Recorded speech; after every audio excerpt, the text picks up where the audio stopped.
Yeah, this gotta go.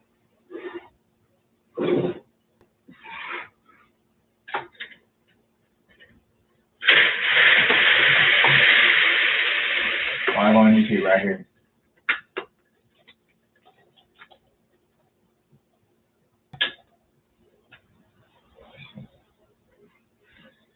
Damn. We're white. That's an unfortunate thing to turn around and do.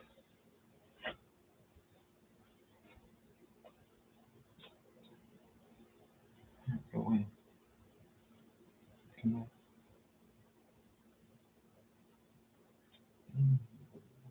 So.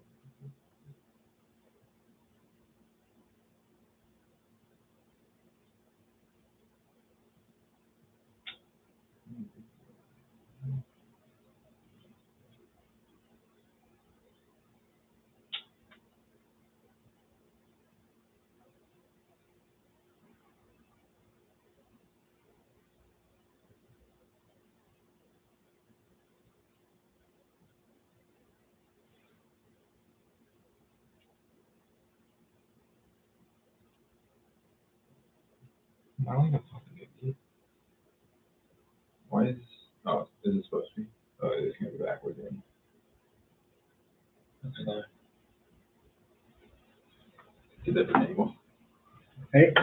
Than normal. Try this. Yeah. Here you go. Hi, I'm Austin Eartham.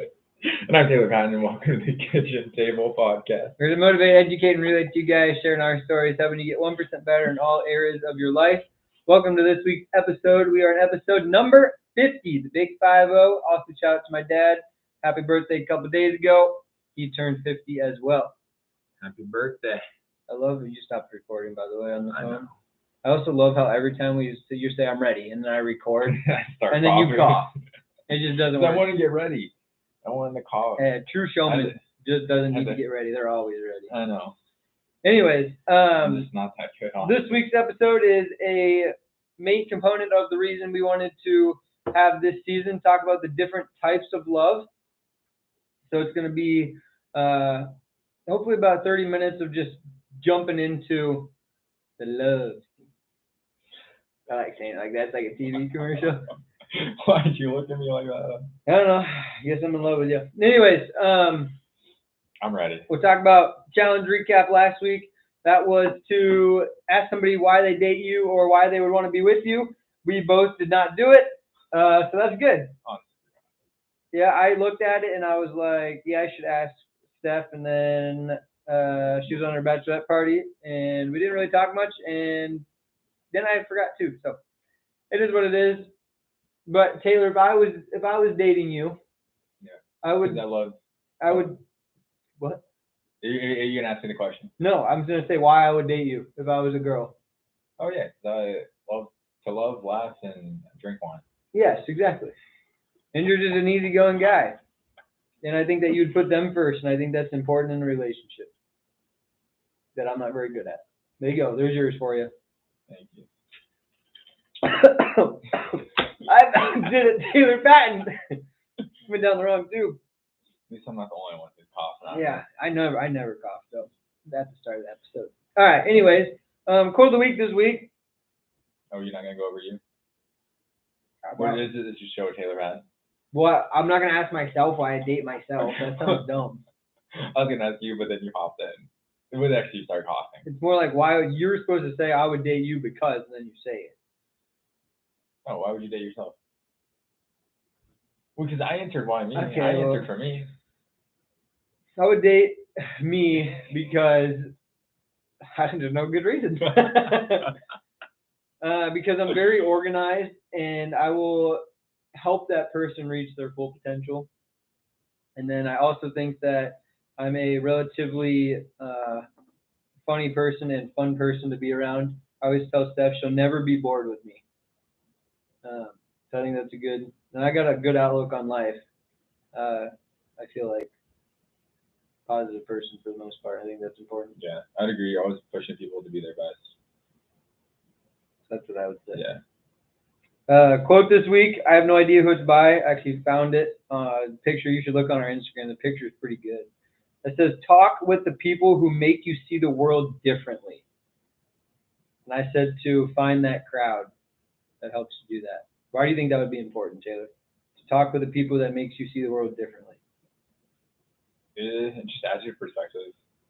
And that makes you see the world in a different light. Yeah. I think it just grows like your own self. That way you're able to be a fuller version of being a human. Does that make sense? Yeah. I think it's important because society is all about the routine, right? Do this, do that. And it's just like, this is okay, that's okay. Whereas people who are different are the ones who make a difference in the world, for the most part. Yeah. They're the ones that are going outside the box. So if you see a different perspective, like you said, I think that opens up a lot more doors than it normally would for people. I like that. All right. So the Bible verse for this week is something that Steph and I actually put on our wedding invitations to people. It's 1 Corinthians 13:13. It says, and now these three remain, faith, hope, and love, but the greatest of these is love. And I picked this one for a specific reason, actually. I went to, both of us went to, Taylor and I both went to specific camps or retreats. There you go. Retreats in high school and college. But the one I went to in college or high school was called something different than Taylor's. Mine was called Core. And what was yours called there, Sleepy Bear? Kairos. Kairos, that's right. So at the Core one is a huge group of people from a bunch of surrounding towns that go to the one near me. And I had a lot of friends go, and there's a secret to Core. All right, everybody, I don't know. The same thing, Kairos. Yeah, there's a secret or whatever. I mean, I wouldn't say it's a secret, but it's just supposed to remain ambiguous. Yes. And so we go through the weekend, you do a bunch of reflection, you grow closer to the people around you, grow closer, English is hard, grow closer to yourself and ultimately closer to God, right?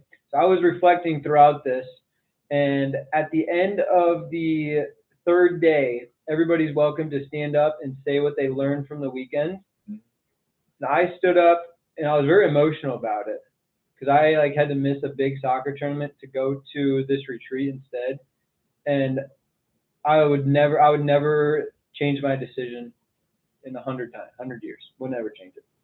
So I stood up and I said, I think the secret to Core, what I learned from this weekend, the secret to Core is love. Think about how good the world would be. This is stuff you got to write down to quote all this, by the way, for clipping, Taylor. Okay. The thing I wrote, the thing I said is that Core comes down to love. Think how good the world would be if everybody loved the way Jesus loved. Think about how much violence would go away, all the issues we have with violence in our country right now. Think about all the stereotypes and political turmoil that we have or even don't know about in the world. You always have faith, hope, and love. But without love, your faith and hope is likely to dwindle. If you have love, you don't need to have $1 million. I tell Steph all the time, you know what? We can hang out in a cardboard box for all I care. And to an extent, that's true. Yeah, they're done. No, we mentioned it a couple of times. Like, we had nothing to do. It's like, yeah, we should just find a cardboard box. So in a way, that's true, though. I mean, we could do it for a while. I mean, obviously, weather and that kind of stuff would play a role in where you're living at. Not going to work in Antarctica, but I think that the secret to all those things is love, because Jesus will love you no matter what, and that's one of the types of love, agape love, that we're going to talk about. So to me, if you have love, you can work through. The reason we put it on our wedding invitation is because if you have love, you can work through anything. That if your parents love you because they're hard on you because they love you. Right? Coaches are hard on you because they love you. I want people to reach their biggest potential because I love them. And again, there's different types of love. The reason you quit caring, which we'll talk about in 1440, is because you no longer love them or want to guide them. I think love is super important to have in different phases of really all four of these phases, to be honest, of your life. And that's how to make your life more fulfilled or complete, by having love. So I always think that this is a great context because in Corinthians, I don't know who wrote Corinthians, maybe John, which basically says, hey, love is the most important thing. And I think that's important to know. Also, I love Vitargo. Ran out of grape the other day, so we need to get some more. I'm hoping to get some orange. I think orange is the next play. Have it for breakfast, like orange juice, baby. Oh, yeah. I love it. Anyways, we'll take a quick ad break, and then we'll come back for you guys. I don't think orange would be that bad of a flavor. It's not, dude. It tastes like kind of like Tang, if you've ever had Tang. Do you ever make that in like FCS in high school? Yeah, it's good. Like real good. It's not like it's like no pulp, obviously, so it's like not too citrusy, I feel like. Yeah. I remember when we would have freshly squeezed orange juice at the dining center. Oh, wasn't that good? That was a simple pleasure I missed. It tastes like that. That's so good. It tastes like that, only bolder. Yeah. Like it feels more orange-like. I'd go back to that just to... Yeah, the breakfast was the best. Colton was always like, dude, don't spend your dining money or meals at breakfast because it doesn't cost as much as lunch or dinner. And I was like, I don't care, dude. It's so good. Right. Get some French toast and spray or sprinkle a little powdered sugar on it, and then get blueberry syrup. Get some orange juice. Get some hash browns. Make your own omelet. Oh man, I'm ready right now. Let's have some breakfast. Breakfast is my favorite meal of the day. What's yours? Dinner. What's the love of dinner? Because I things? feel like I eat the most. Yeah, they should make a fifth love of things, because I love breakfast. All right. So 4 types of love here. How do you want to do this? You just want to go through one individually or what? Yeah, I don't know how you want to. You want me to list them off? Well, do you want to list them, or do you just want to list one and then talk about it? Sure. List one, talk about it? Yeah, actually, you can say it. You're going to mess it up? You already know. It's Greek, man. All right, the first one is Eros. Kind of like Euros, but no, you. Eros. And that's the love of like passion, that's sexual love, intimacy, usually the one with your partner for life.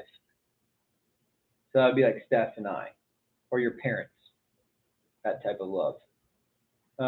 This is maybe, I don't really know if there's a hardest love to find, but I think this is the most difficult to choose the love, if that makes sense. Like the other ones, you like naturally you're gonna find friends you love, or parents are gonna love you, or if you have a relationship with God, it's there, right? This one you have to like go out and seek a little bit tougher and make decisions like, hey, should I marry this person? Should I not? Yeah. Type of deal. Because I got another story with this one. So Steph and I had a big discussion about what love is one day. Yeah. Remember last week I talked about 4. I don't want to go too much in depth because it's like our private life, but made our relationship either grow or change, which in the end they all made us grow, I guess. And this was one of them. We were talking about what love is, and I was like, I don't know if I actually love you or not. It's like you say it, but you're like not sure. And she's like, well, I do.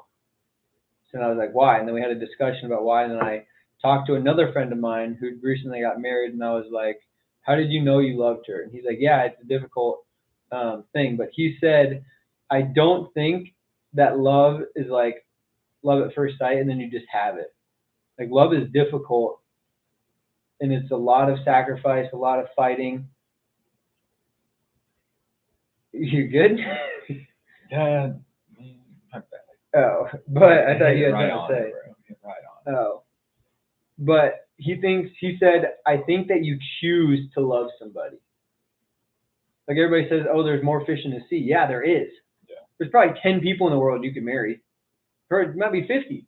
Right. But it's, do you find them at the time that works in your life, that works for them, and that you, I don't, this sounds bad, but in a way, put up with them every day. Because there's going to be good days and bad days. And the first thing we talked about in our marriage prep was marriage is hard. That's the first thing everybody says. Marriage is hard. Yeah. Because it's no longer just whatever you want to do. Yeah. So then I had to think about my selfishness and what love really is to me and why I love her and want to be with her. So then we got through that, figured out the... Yeah, because a lot of people say that, like, love really doesn't start until you get married. Yeah. You don't really find out that you love someone until you get married. Just like most people say, you really don't start dating until you have your first fight or the honeymoon phase is over.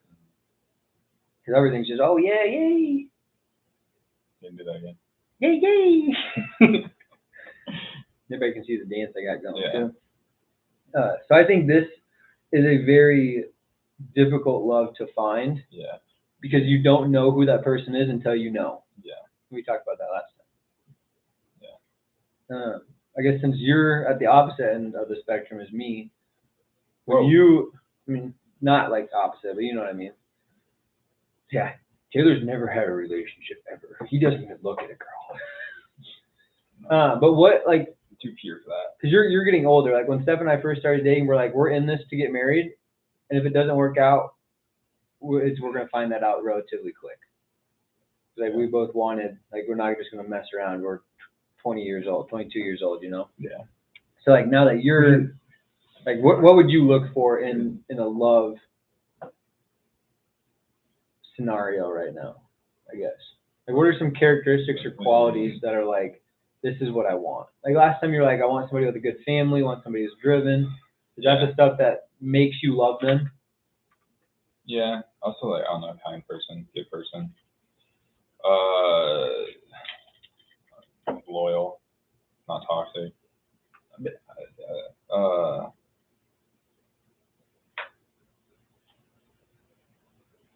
Back by the way. I'm taking my pen.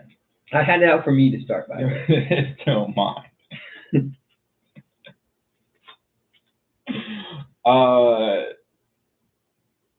Someone who is like driven, has both. I'm pretty sure I said this all last episode. Yeah, so is that the same stuff that you like that would make you love them? Like I didn't know if it was just characteristics that you like to date or something that's like love to you. Yeah. Yeah, I mean, like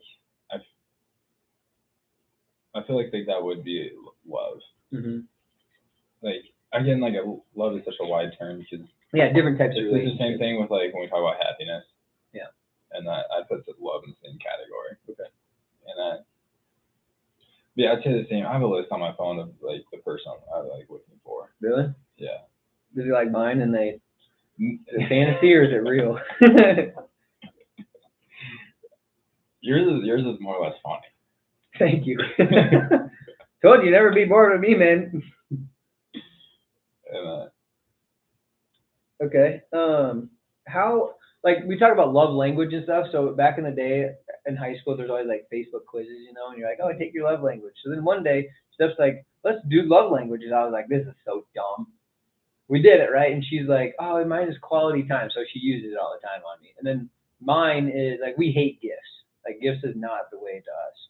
I like when people make my life easier or do whatever the chore one is, like do things for me. Yeah. To make my life easier. So that was my love language. And the more I thought it was stupid at first. Like I was over it. But now I think it's like actually like a quality that stands out to people. And like that's one of the reasons. Like remember after I went through the door or whatever, that was the reason that I decided to buy a ring. I was like, I'm so mad at it. I want with my ring too. Because I said, did we talk about this on the podcast? Yeah, we did last time. It was on it? Yeah. Okay, I didn't know if it was live or not. Yeah, I see. Yeah, so that was the reason I bought a ring. Was because I was like, wow, she like took care of me the whole weekend. And she's really good at just, I guess, being like a mom /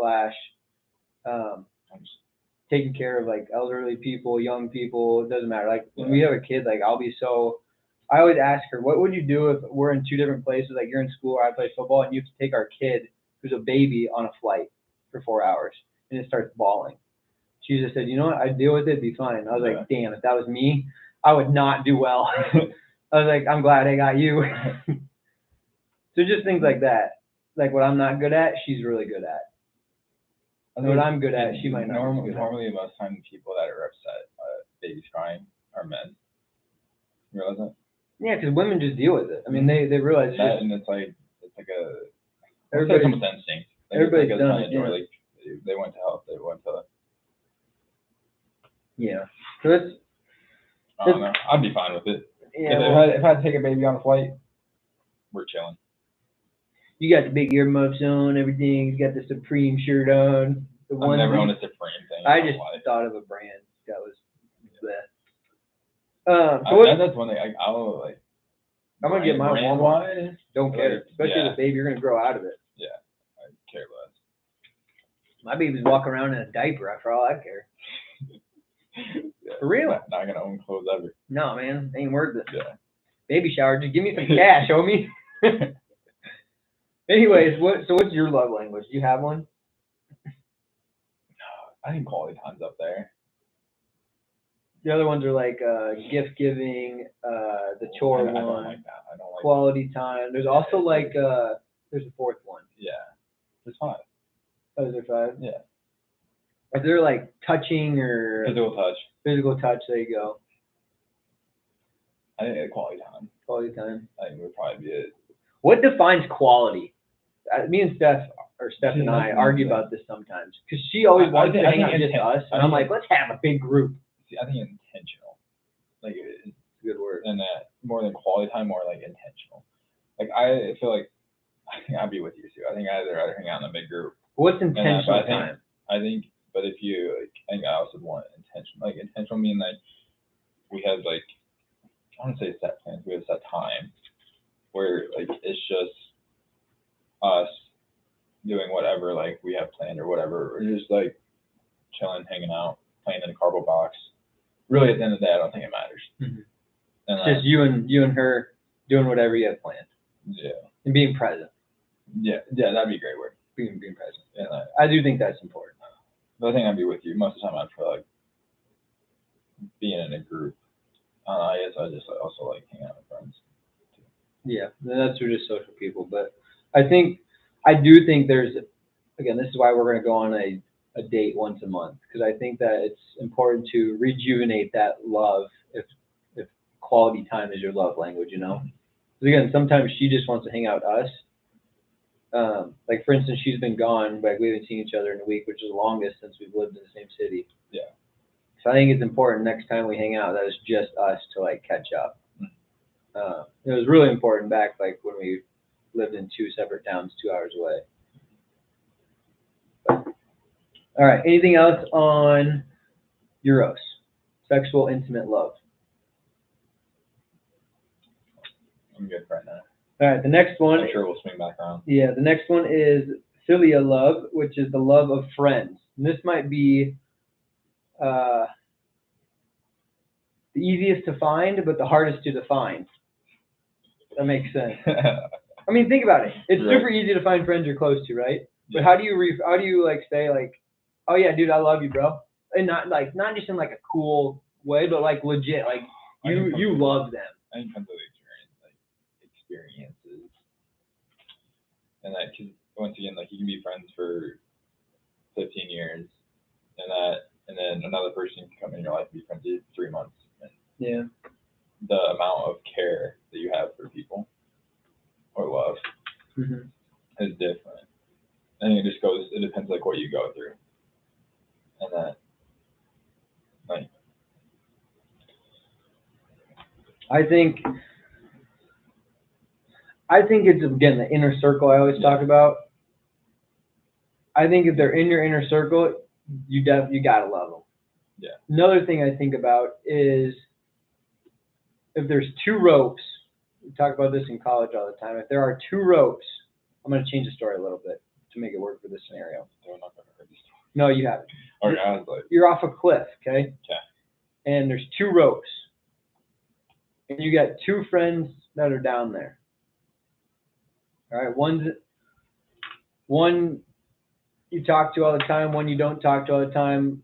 one you were best friends with, one you're best friends with now. It doesn't matter, whatever it is. Okay. You can only save one of them. Who would you hold the rope for? And why would you hold the rope for them versus somebody else? I think that's something to think about for love. I'm not confused. You have 2 ropes? Yeah, there's 2 people hanging down from a cliff on a rope. Yeah. And you got to reach down your arm and pull that rope up and save them. Why would you save one over the other? I think is something that you have to talk about or think too. And I think in general, if you love them, not just being a good person, like obviously if you're gonna pull the rope up if you can, right? But if you can only pull the rope for certain people, why would you hold the rope for them? We talk about this in football all the time for the weight room. Would you hold the rope for your teammate?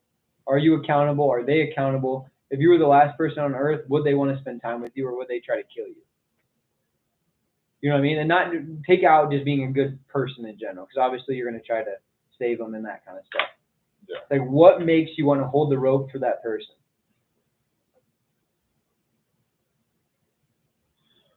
I'd say I'm going back to like experience. I just want to get an experience.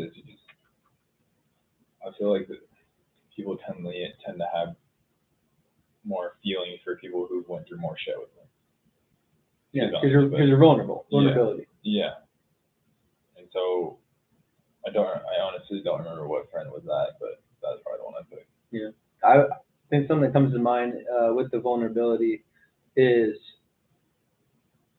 I lost my thought. I always do this every single day. I need to start writing this crap down. Yeah. It's probably a rough. I think that's number 2. Was that number 2? What number 2? The second person. Without a closer, second person.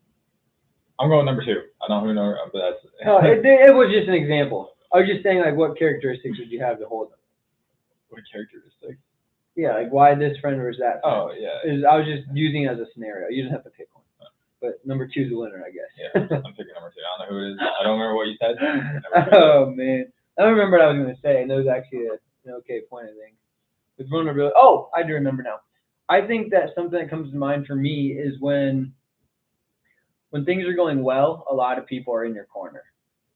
But when things don't go well, who's not only in your corner to just say, hey, things are okay, or hey, do you want to talk? But it's, hey, I'm here for you, and they're there in the thick of it. Like every day they're coming back. You know what I mean? I want those type of friends. And I think that my inner circle is those group of friends. So I appreciate that. Anything else on philia? I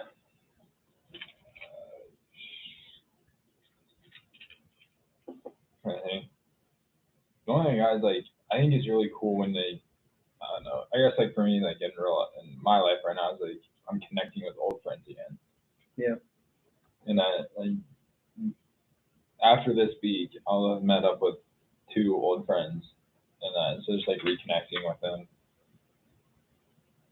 and I wouldn't even say like I got to a point where I love them. Mm-hmm. I just like spending time with them. Yeah, which I think is the start of love, right? Yeah. That's how love starts. Yeah. Which I think is an important base, like to build a foundation, like we said in the dating episode. Right. So, based on that, go ahead. You got something? Looks like. Yeah. But I was just gonna say like that's. Never mind. We can move on because I can apply to a different question. Okay. So the third one. So philia is number 2. The third one is storge love. I don't know if I said that correctly. Storge, S-T-O-R-G-E. And that's love of parents to children. I think that's pretty obvious what that means. But I was listening to a podcast today, which is super interesting. Mm-hmm. And we talked about this on the kicking camp that I was going to this past weekend as well. So 2 examples. You can tell me what you think. Number 1, the love of children they were talking about on the podcast. Somebody did steroids, and he called his mom and said that he used steroids so he could no longer go to the CrossFit Games because he got caught, and his drug test was positive. Nice. And his mom's like, "You're an idiot. Why didn't you come talk to me first? This, that." And she was more so like disappointed or just angry that he made that decision, you know. And the guy said, "My parents will never stop loving me. I just made a bad decision." And he's like, "They weren't as mad as I thought they would be, and they're here to support me always."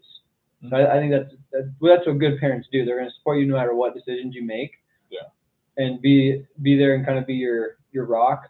Yeah. But the guy who runs the podcast, Save On podcast, which I love, to be honest. It's a great podcast. And he said, "You know what? I bet," because he's like a parent. He's like 50 years old and he has a kid. He has 3 kids and they're all under 7. Nice. So I just think he's pretty wise, to be honest. Yeah. Especially when he's older. Yeah, exactly. And he said, "You know what? I bet your parents are angry, but they're not angry necessarily at you like it seems.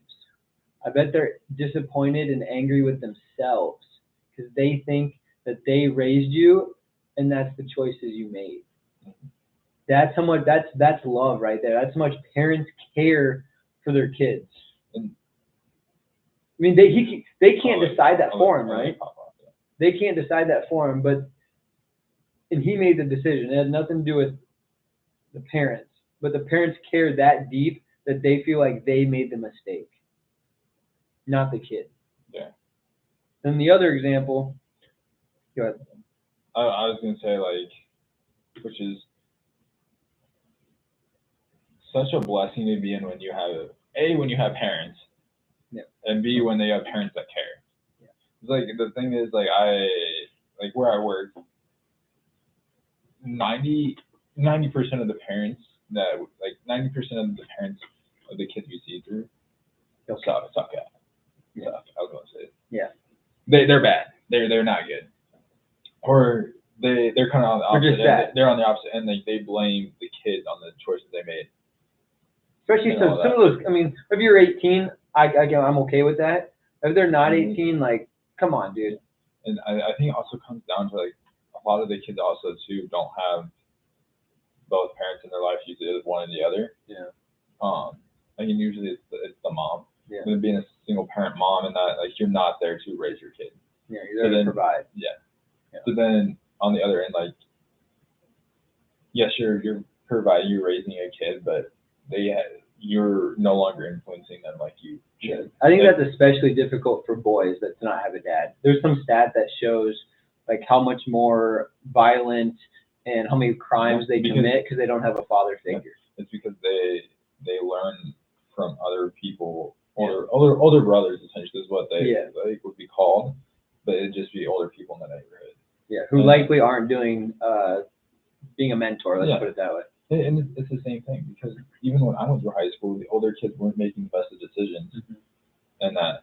So I grew up in a pretty much all-white school, went to a private Catholic high school, and they still weren't making great decisions. Yeah. So just to think on an inner city school, the choices they made, I was like, I already know, like, it's 5 times worse. Yeah, and, like, being a single parent mom is such an honorary thing to do, but the people that are raising your kids aren't you. Yeah, and that's why I think we could go on a tangent here. That's why I think education is so important, because at a young age, you spend more. If you're a single parent, especially, you spend more time at school than you do with your mom.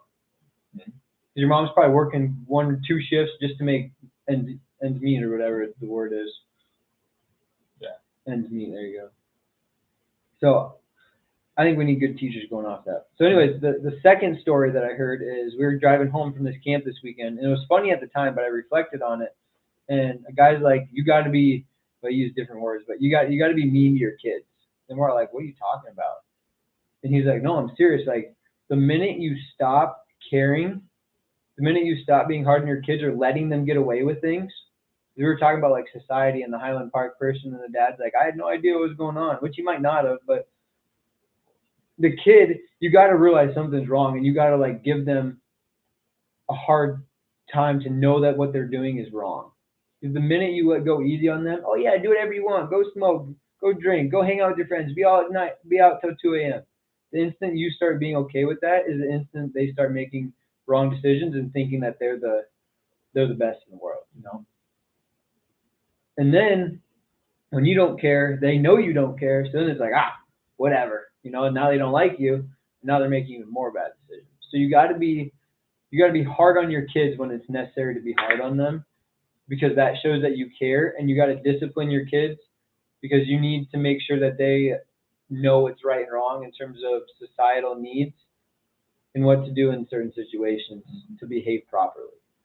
And I think that's important at a young age for kids. That's all I had on the storage. I think it's pretty straightforward. You got anything? No, we can go into agape. Okay. This is a good one here, agape. So agape love is the unconditional love, meaning somebody or something, specifically God. Here, I'll just give God's a good example. There's this unconditional love, meaning God will love you even if you don't love him back. It's the only agape love that really exists. No matter what, he will love you. No matter what you do. You commit 10 aggravated assaults, God will still love you. You have a wife and 3 kids and you're happily married, you're CEO of a company, make great decisions, give to the poor, all that good stuff, go to church every Sunday, God will still love you the same as he would if you were 10 aggravated assaults. No, so I think that is mind-blowing, to be honest. Like it's hard for us to fathom how much higher power loves us. You got stuff on this? No. I mean, I guess it's more of like I don't want to say earthly side, but it's also like a love of mankind. Yeah. Like yeah, living like God's creation. You're right. Yep. Yeah, let's talk about that. God's creations. What creations do you love? So cold. Sorry. What creations? Yeah, like nature. What do you love? Big fan of nature. Yeah, I don't know what you want me to say about that. Okay. You know I know. I'm saying what specific things you love. Do you want So like nature. For instance, I love when the sun like just comes up in the morning and it's like peeking over the clouds and I just worked out and I want to have like a cup of coffee or I want to stretch. I love that. I'm very peaceful at that. Or I love going to national wonders. Like I love like the Grand Canyon sucks in my opinion, but it's so cool how it was made. That's a natural wonder. That made no sense. I know. Don't judge. But you know what I mean? Like is there a specific wonder that you've seen? You've been on a lot of trips like that. You're just like, yeah, I whoa. know, but you're built different. Thank you. Because you think about this stuff on the daily. I'm like, I like this, and I kind of move on in my life. Oh. And then you I wouldn't say meditate in it, but you sit in it. It's good. I like that. You should clip that one too. If that makes sense. And that's everyone listening and that. Like Austin can go on for another hour of listing off things that he enjoys. Yeah. Like you gotta enjoy life. Up. And where like my brain doesn't work like that. Like I'm sitting here like, yep, that's cool, and then I move on. Or there's things that like this. I prefer sunsets over sunrises, but same. Amen, brother. But at the same point, like I just don't like getting up in the morning. You know what? Have we told this? We've told the story about our trip to Utah, haven't we? Maybe. We told the sunrise one on there. We told that. I think we have. We can tell it again though. You want to tell it? That was a natural wonder. You had to love that day. That morning, you had to love it. Share that story. Talk about God's love unconditionally for us and how it just worked out perfectly and it shouldn't have. So this, mind you, this is the beginning of COVID, midst of COVID. Yeah. COVID just started. Yep. Everything shut down. Yep. We plan a trip. There's only 30 seconds left. A trip to Utah, and to. Is this also called? This is Utah. Is it just? Yeah, Utah? it was all Utah. Yeah. Yeah. But we went to Nevada. Anyway, it's just like national parks and all that, like outdoorsy, naturey stuff. And we planned it around this, so things are kind of starting to open up, roughly. And the national park was supposed to open the day we got there. Yeah, and so we got there. We're going to Arches. This is 3:30 in the morning. Taylor's like, yeah, I want to see the sunrise of this place because I heard it's like one of the best things you see in the United States. It does, because it's like where this place is, like where it is, like there's an arch, and then you're able to see, yeah, and it's super cool picture. But anyway, we get there and it's closed. We show up and it's closed, and there's like a lot of cars waiting. Like, this is a pretty big thing. Yeah. Yeah. So it's like we get there at 4 a.m. There's probably what, 25 cars, 20 cars. Yeah. Just sitting there waiting, and like people are just sitting there. And we're like, because it's supposed to open up that day, so we're like, well, what time's the park open? And then we looked at it. It's supposed to be open. What was it? 5? 4? Yeah. 5 a.m. I think it was. Yeah. We might have been a little after 4. We basically waited for like 40 minutes, and they said it was supposed to open at 5 because we wanted to have plenty of time to be okay. Yeah, because the rose at like 5:40 or something like that. Yeah. Yeah. Or no, was it 6? No, it was like 5:40. Yeah, 5:47, something like that. It was before 6. So anyway, it's like 5:15 at this point, and so we're like, oh, should we just leave and then kind of just move on with our day or whatever, go get breakfast? Yeah. And right as like we turn around, the DNR pulls through, and DNR. Park service. This isn't like 5:15. This is like 5:40. The park ranger pulls through, and no, because we had to drive. Yeah, but it was okay. Maybe it was 5:15. Yeah. We had to drive 20 minutes to get there. Yeah, you're right. And then, so then the race is on. And this is the best part. It's a 25-mile-an-hour speed limit. And people are going 80. 90, no joke. We're going 75 miles an hour. And that's flying, because again, like the sun rises only, it's like for like 7 minutes long. Yeah, that you see like the pictures that you want to get. Yeah. And so everyone's flying there, and yet alone, like once we get there, it's 1.5 miles out there. It wasn't that far. It was more like, it was like 10. It was like, yeah, it was like 0.7, I think. So it's a dead sprint. Everyone's running. You get out of the car, you just hear doors slam, horns go beep, beep, beep, and then people just run. Like literally like a trail run. There was like 45, 50 people just running on the trail. And everybody's laughing too. Everybody thinks this is so funny. But yeah, so anyway, we got there. We were sweating, huffing and puffing. We show up, we take our picture. Super cool.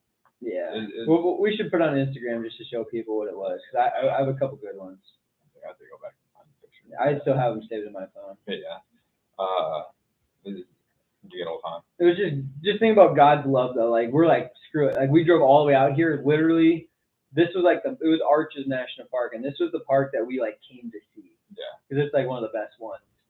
And Taylor's like, we got to do this. I remember sitting at the pool talking about it the night before, and Will and I are like, we don't want to do it. And then Taylor basically convinced us that, hey, you're not going to do this again. Yeah, because you don't even like to return to places. Yeah. And I don't see Will doing it again. I'm not doing it again. Just kidding. You could probably convince me. I wouldn't do it at that place, but I would see a sunrise somewhere. Yeah. But then we got there, and it was like the clearest day, and we got the coolest pictures. Like it was well worth it, in my opinion, to do it. But just God was looking over us, because the park was supposed to open, and then it didn't, and then it did right when we were turning around. Yeah. And then just to, like if we would have went 25, no way would we have saw it. Yeah. But everybody, like the first car was flying, second car was flying, third car was flying. We were like what, the 6th or 7th car? Yeah. I never drove so fast in my life around corners. Like it was awesome. It was so fun. And then we got there, and then we started walking around, whatever.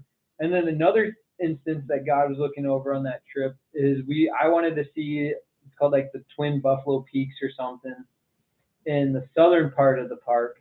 It was the elephant. Oh, elephant, not buffalo. You're right. Yeah. Yeah. It's the elephant trunks. Yes. So you can like see these rocks that look like the faces of elephants and stuff, and then there's like a trunk picture, and you can see it in the cloud kind of when you look up. But we couldn't find it, and we walked 6 miles, and we thought it was only gonna be 1 or 2. So we're like late, and we get back. This day we ended up walking 27 miles. Yeah, something like that. It's something insane. Yeah, it was like 27 to 29 miles. It was crazy. And they closed Arches in the middle of the day there's too many people. Too many people, and then they opened it back up. Yeah. So when we were coming back, there was a ton of cars, but we didn't know it closed until we left the park. So like God just looked over, like we were like, whoa. Yeah. We got so lucky on that trip, and just to see the natural.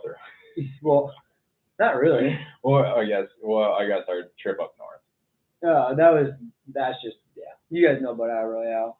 But we went to like South Carolina and stuff and all that. That wasn't COVID or whatever. Yeah. But God was just looking over us, I feel like, that day to see his natural wonders that Earth's created. So I think that was really interesting. And this is what I mean. Like I always tell people who don't believe in God that, you know what, you can live a happy life without God, but you're not going to be as fulfilled without God. And this is what I mean by that. You're not going to have that love that he gives you no matter what decision you make. If you're sorry for your sin, he will forgive you right away. Yeah. So I think that's important to have that extra oomph, because that's what gives you that faith and that hope is the love that God gives you. Yeah. I think that's important. That's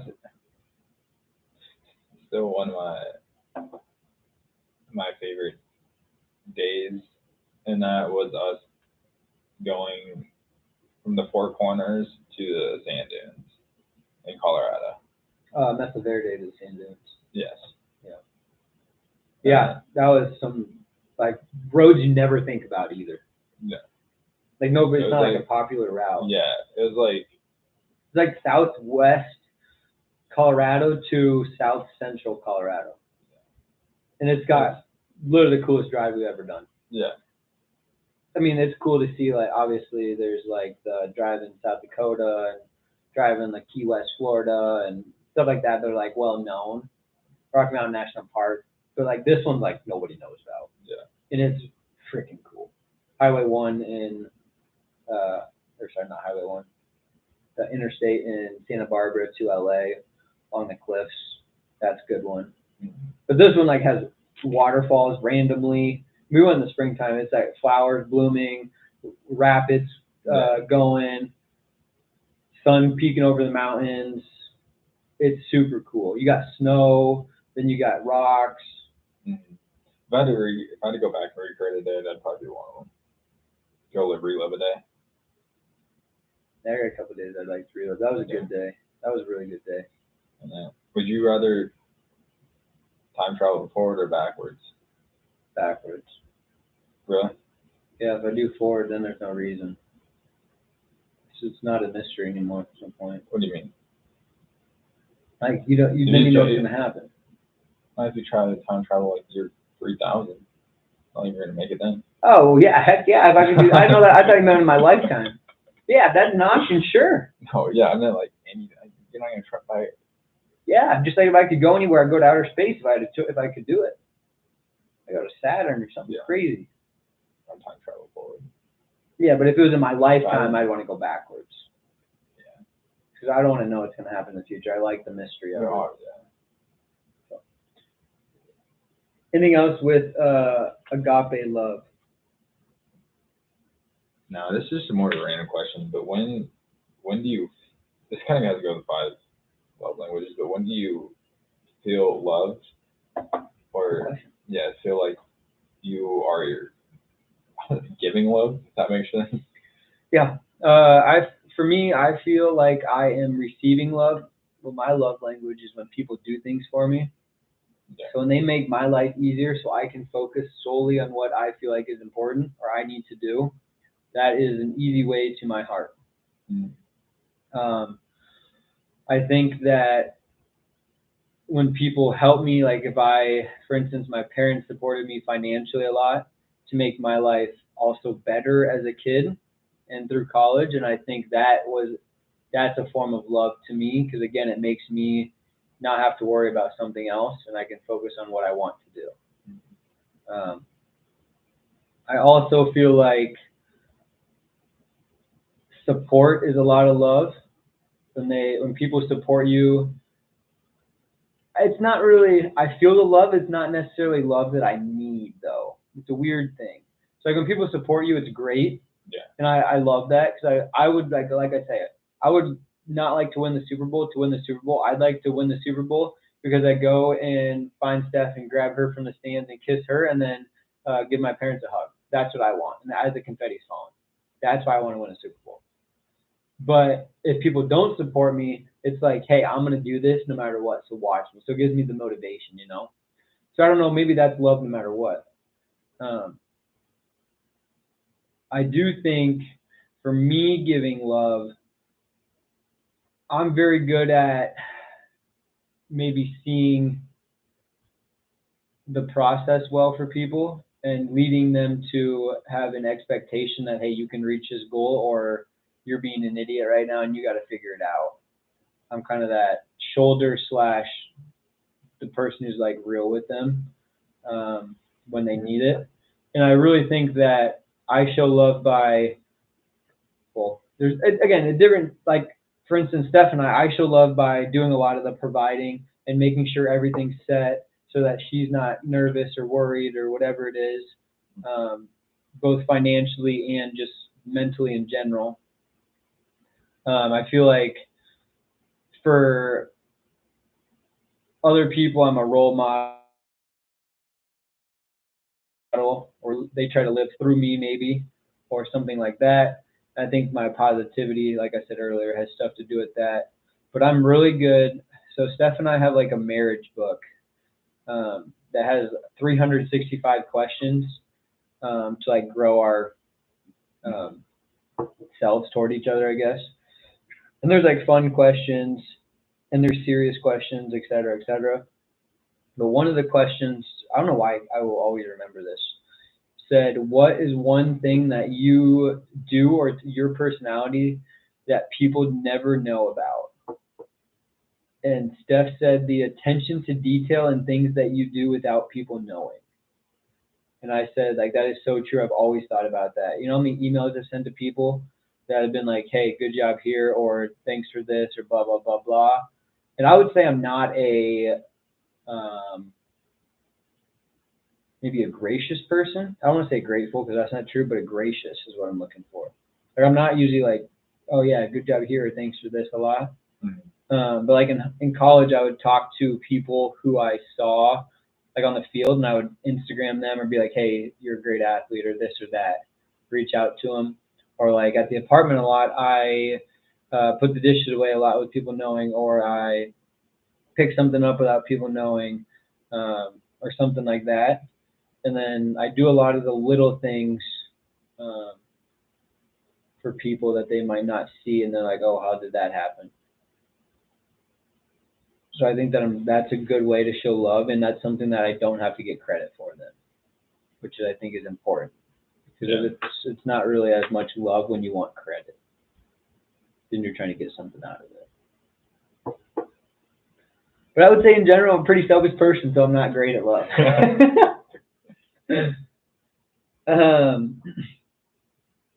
Do you have comparisons? How do you think these are the same / different in any way? Maybe some similarities, because differences are kind of obvious just based on what they are. Do you see any similarities based on 4 types of love? So they all.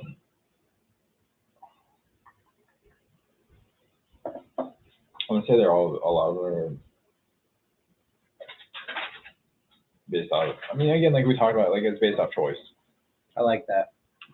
It'd be a huge similarity. Is like, again, like you choose to love. You choose when to love, how you love, where you love. Fun.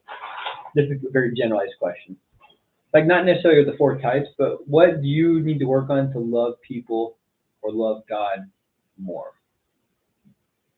Yeah. Like me, I said I'm very selfish. Like I need to work on being less selfish to love easier. Right.